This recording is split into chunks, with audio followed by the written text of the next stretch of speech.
Hello everyone, my name is Kay McAnally, and today I will be presenting on my value for curiosity, the most useful gift.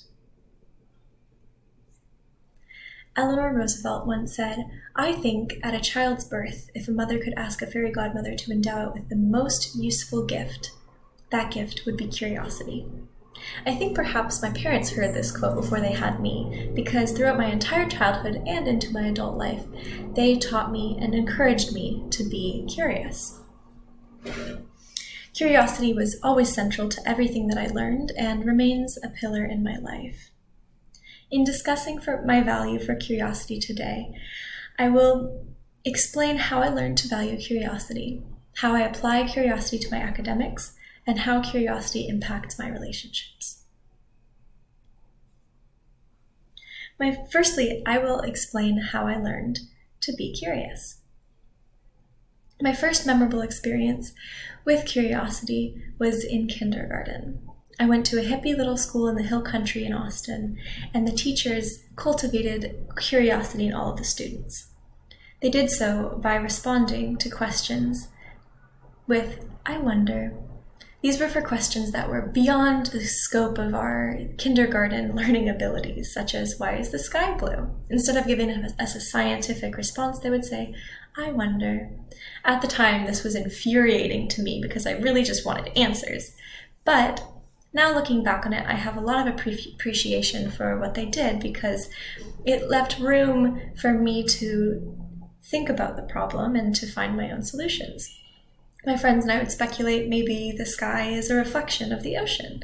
Or I remember one time my best friend said, maybe the sky is white and the clouds are blue. Even though these weren't great ideas, it still taught us to be critical thinkers, and I really appreciate that skill that I learned.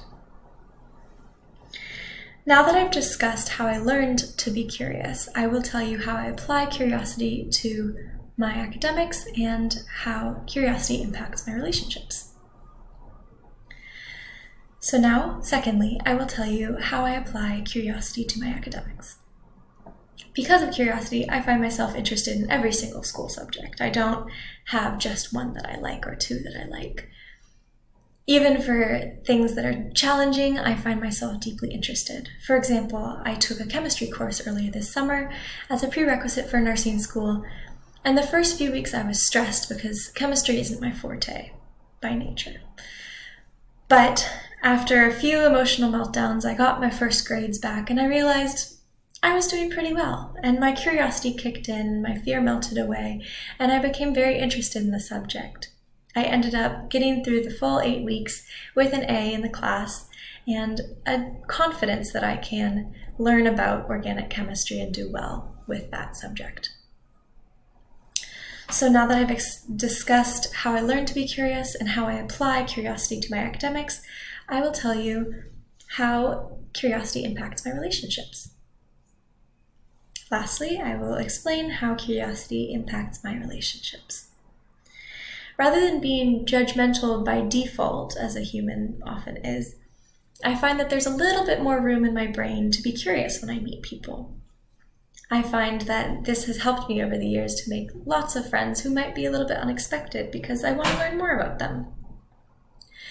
I need to look no further for an example of this than the relationship that I'm in right now. When I first met Ben, I thought that maybe we weren't going to be a great fit. We were very different in many ways, and I wasn't sure that we shared everything we needed to. But I was curious because he came from a very different background than I did, and I wanted to know how he got where he was today. So I asked so many questions, and after a few weeks, I realized that we, in fact, did share the most important things. We shared empathy and an open mind and a love for humor. And we've now been together for 2 years, and I like to think that that is, in part, thanks to my curious mind.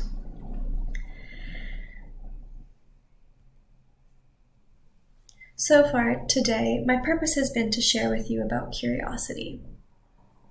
In discussing curiosity, I shared with you how I learned to be curious, how I apply curiosity to my academics, and how curiosity impacts my relationships. To close, I'd really like to circle back to the quote that I shared in the beginning by Eleanor Roosevelt. I think at a child's birth, if a mother could ask a fairy godmother to endow it with the most useful gift, that gift would be curiosity. So you've heard that I'm a very curious person, and at this point you might be wondering, so was there a fairy godmother at your birth? And to that, I would just have to respond, I wonder. Thank you so much.